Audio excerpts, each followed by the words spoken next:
This is going to be a very silly tier list because numbers on beta are so wild that 2 weeks ago we had abilities and spells being upgraded by 100 to 500% more damage.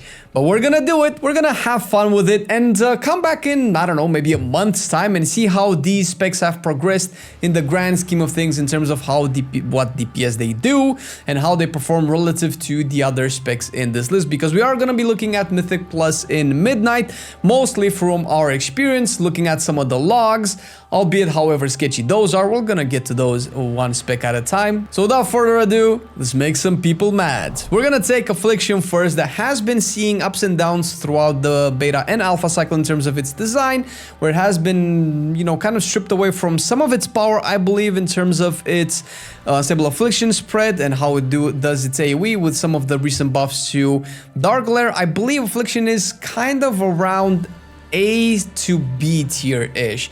I still believe that Affliction has incredible AoE potential with Seed of Corruption Burst, because the scaling of that is just really massive, and it's kind of really hard to do at the beginning of the beta, because dungeons, some of them are just like super overtuned, and it's really weird to get the scenario where Affliction would absolutely shine, because we're gonna have more examples like this in coming up in the next couple of specs.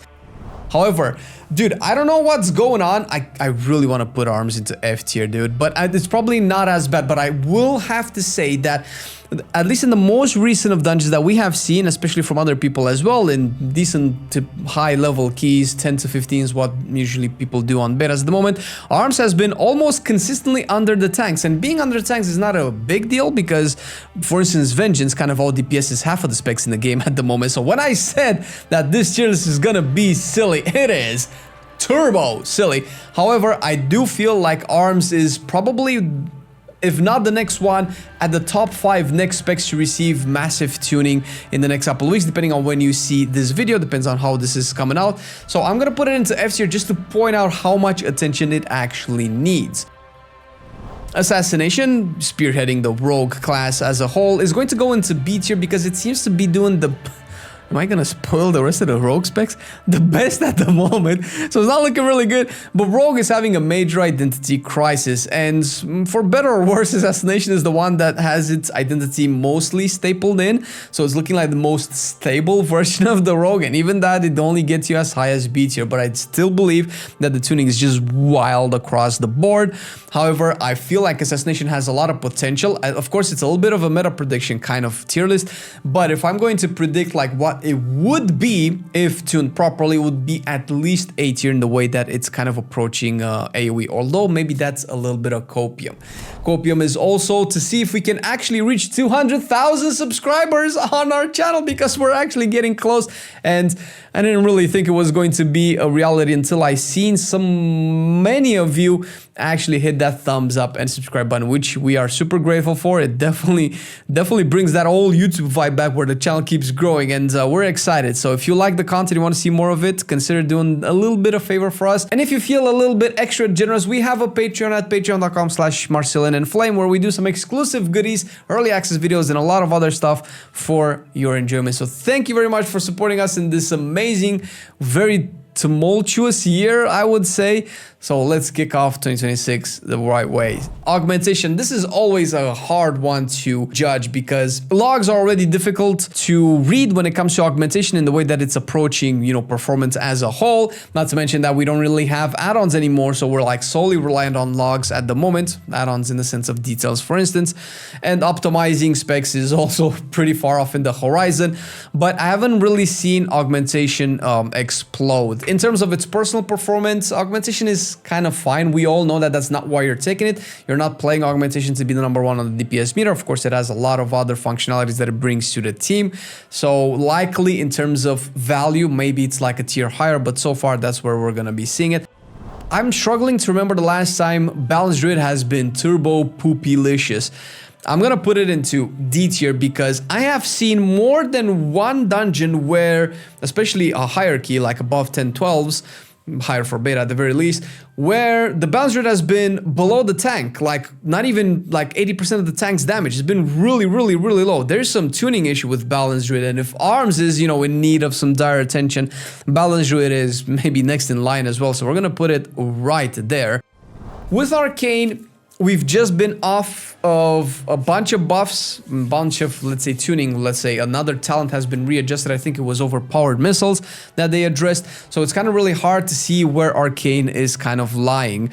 It doesn't have the kit that it has right now on live that props it up at the top of the meters in terms of overall performance. And even with all of that on live, at the very least, is hardly ever the top DPSer in your group. You're not really taking on Arcane for that on live anyway, but on Midnight, it might actually change. For now, I haven't really seen anything. Either the top mages are just not playing Arcane, and they're not. I'm telling you what spec they're playing, or it's just not that good. Maybe it's even lower than C tier. I'm gonna put it like kind of in a safe spot, a little bit of a cope, a little bit of a cheesy way to put it into the middle, where it's like, you know, too safe. But I do hope that Arcane gets a lot of love, since personally I struggle to find what the purpose of an Arcane is in your group now that a lot of the funnel / priority target damage has been kind of pruned out of its kit a little bit.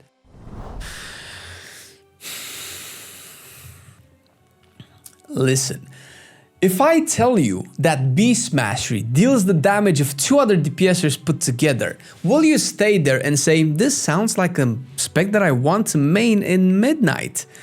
And if you honestly think that that's going to make it to live, you are out of your mind, because Beast Mastery is broken as all hell. At least Dark Ranger is what I've been seeing that does quite a lot of damage at the moment. And it's not bad that Beast Mastery does a lot of damage. It's a simple spec. A lot of people like simple specs, and it's a gateway into the end game content for a lot of people, and that's great. But it is beyond broken at the moment. So I'm foreseeing the first spec to be nerfed being Beast. And it's weird because we've seen nerfs in the last class tuning notes last week, 2 weeks ago, and BM was not in it. That is wild that hasn't been the case. Demonology.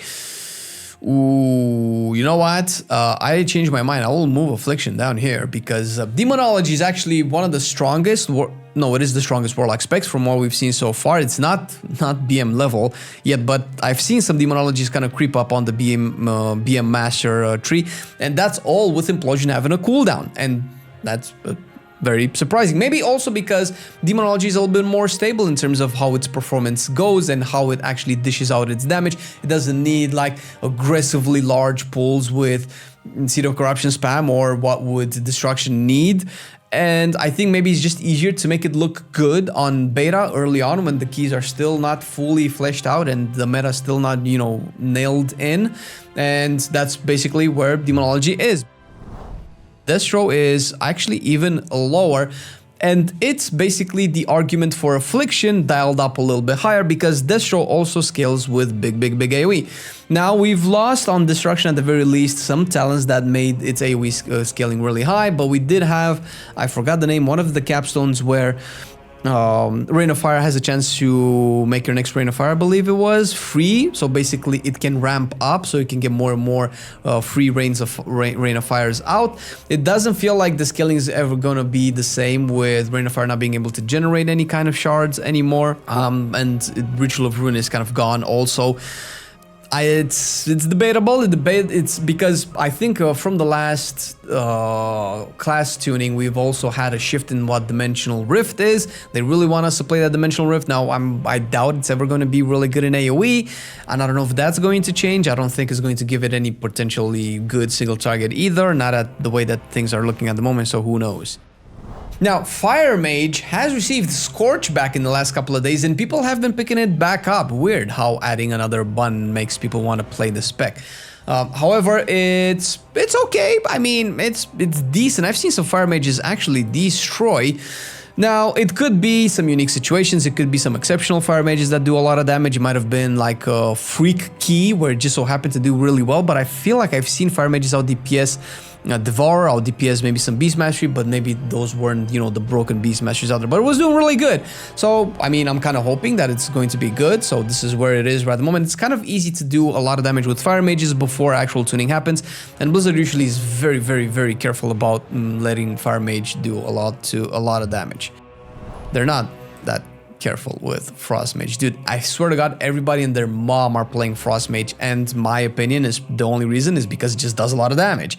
I mean, I guess it's kind of fun. I feel like there's a lot of specs that are way more fun, but Blizzard is also playing a little bit of a ping pong with what Shatter is supposed to be in your damage profile, where now Shatter is once again doing a lot of damage. 2 weeks ago, they didn't like it doing a lot of damage, and now that they've buffed it, Frost is almost as broken as BM Hunter.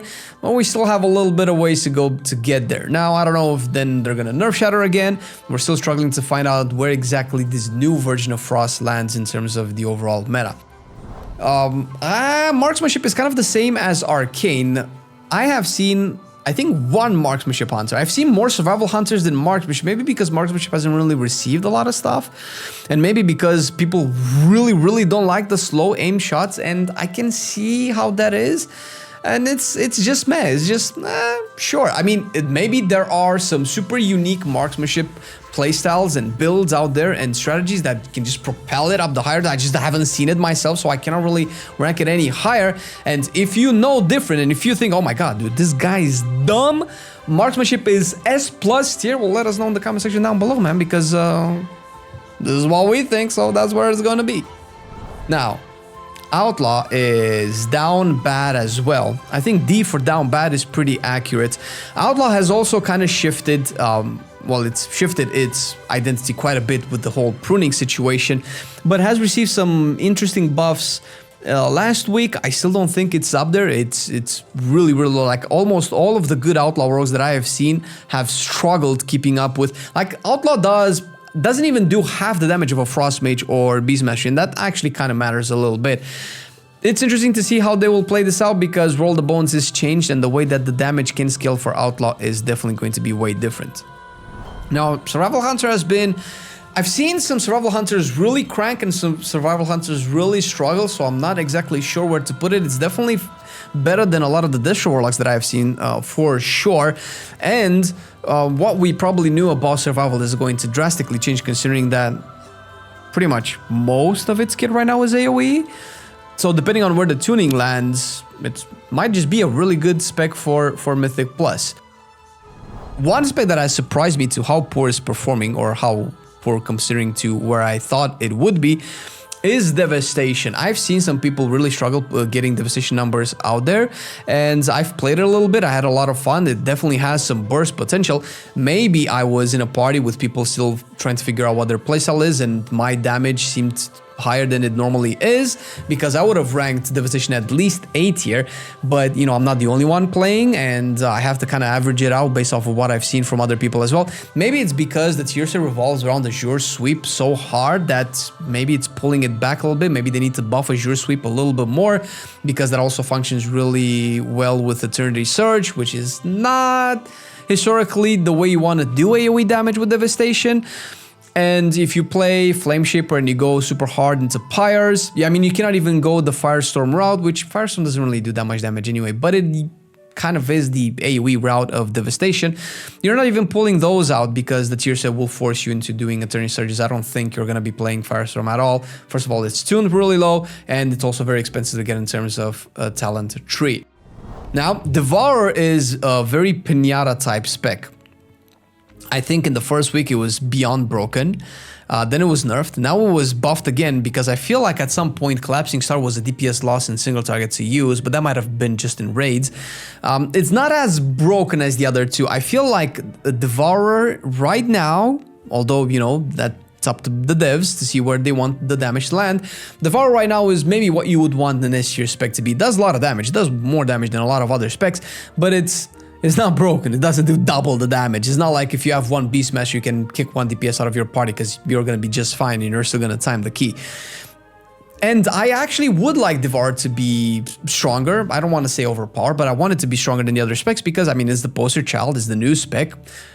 hopefully a lot of people playing it, because it does a lot of damage, will give Blizzard enough data to kind of figure out exactly where they want the spec to go, since it is more or less bare bones at the beginning of Midnight, despite it being super fun.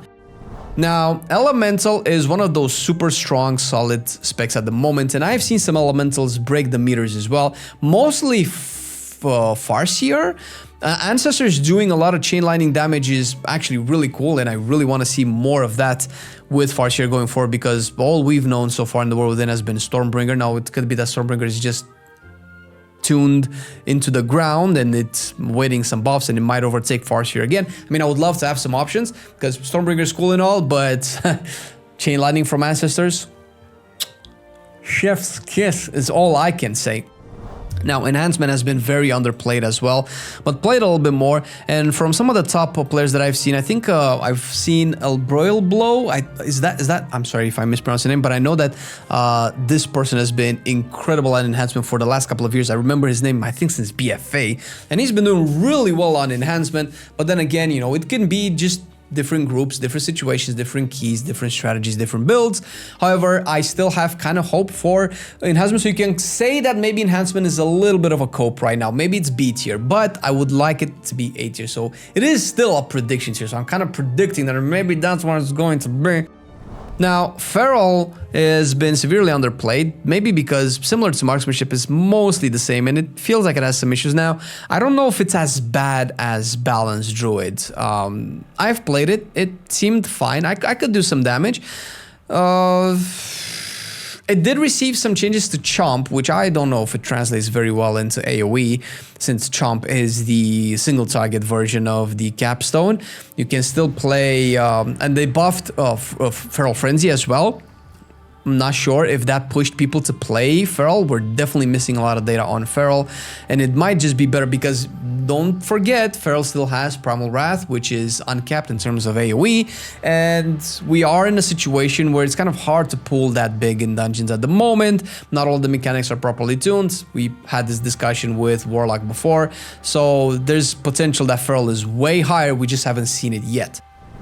Frost Decay has been very solid. Now, I don't know if it's better or worse than these, but I'll put it there, and it's doing really well. I mean, Frost Decay hasn't really changed almost at all since life, because why should it? It's just been reworked, and it's doing really well for itself. It's a solid spec. It does really well in terms of how it plays on a moment-to-moment basis. Plus, at least the Apex Talents wanted to play Frostwurm's Fury, which has been historically one of the highest AoE bursts that Frost Death Knight has done over the years.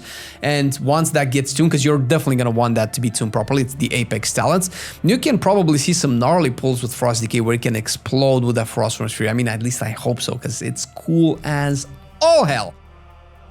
Now, what's been weird is Fury Warrior actually doing decently. Now, from what I've seen in certain logs and certain keys that we've played as well, Fury could probably be in A tier.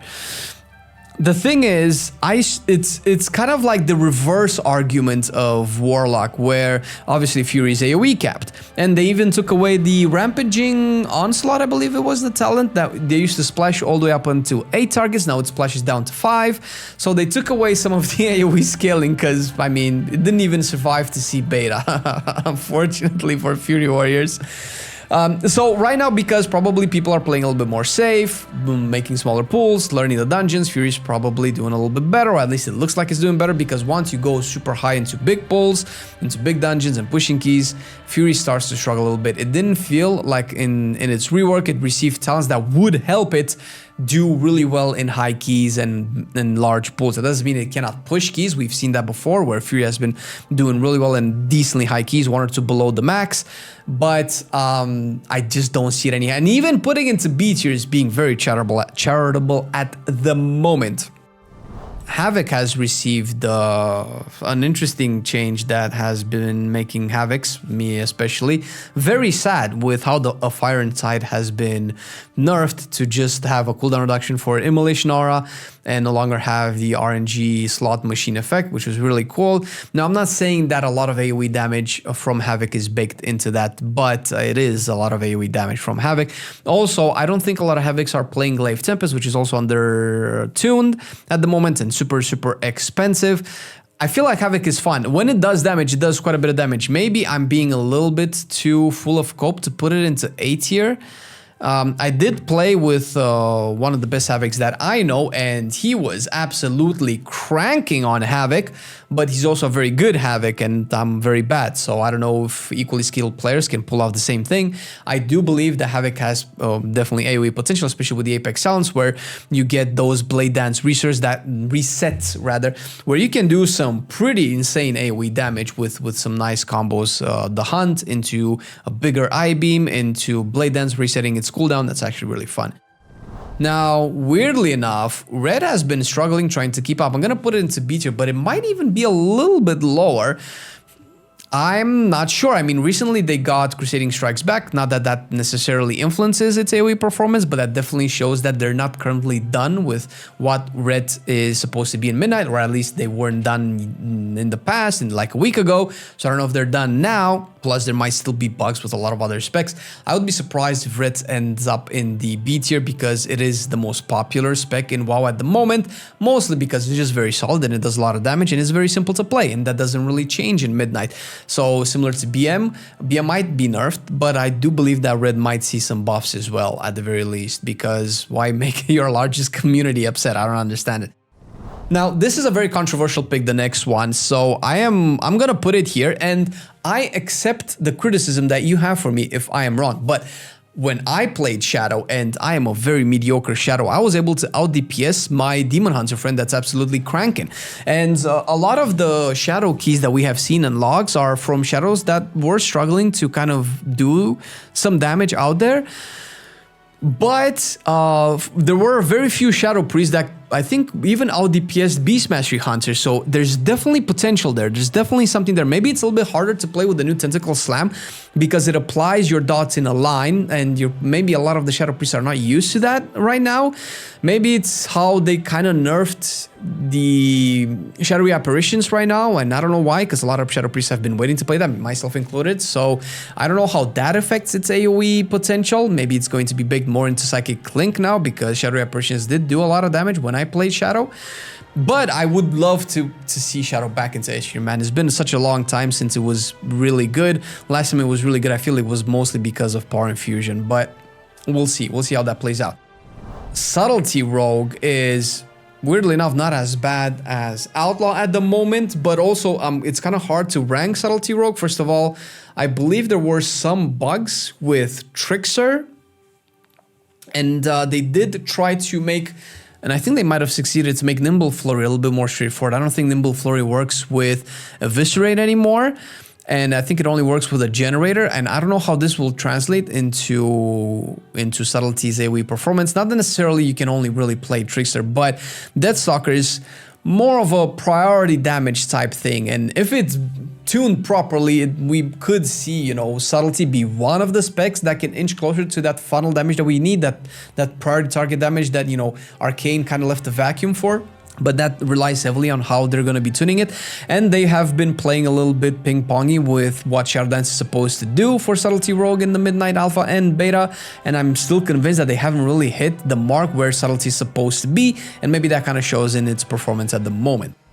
Now, Unholy is also inching very close to S tier, but it's not quite there yet. It might be a little bit better than Elemental, but that's also debatable because of, you know, each player plays differently, and maybe we haven't seen the best Unholies and the best Elementals duke it out together.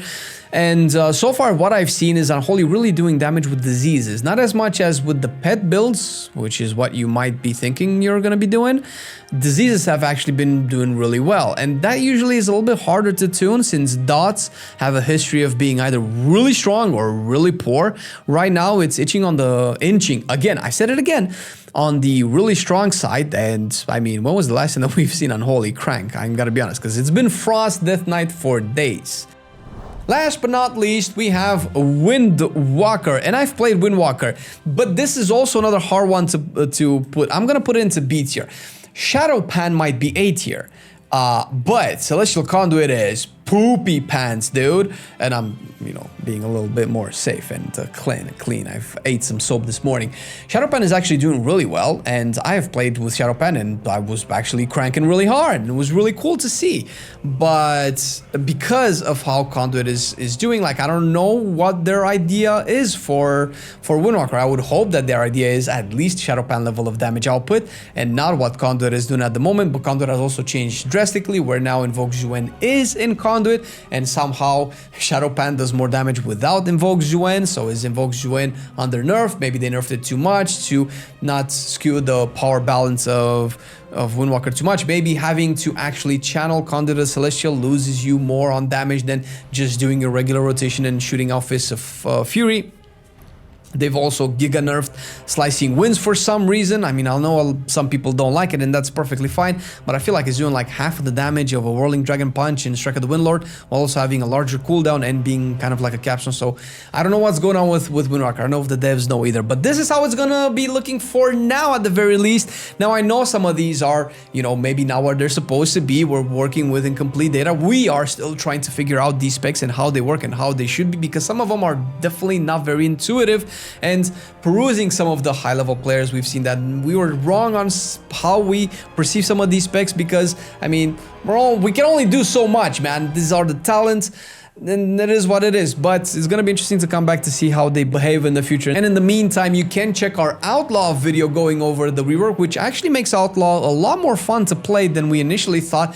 And in terms of fun, it definitely deserves a better tier than D tier, but since that's not DPS related, you can check the video out, see what changed, and if Outlaw is a good choice for you, if they buff it, of course.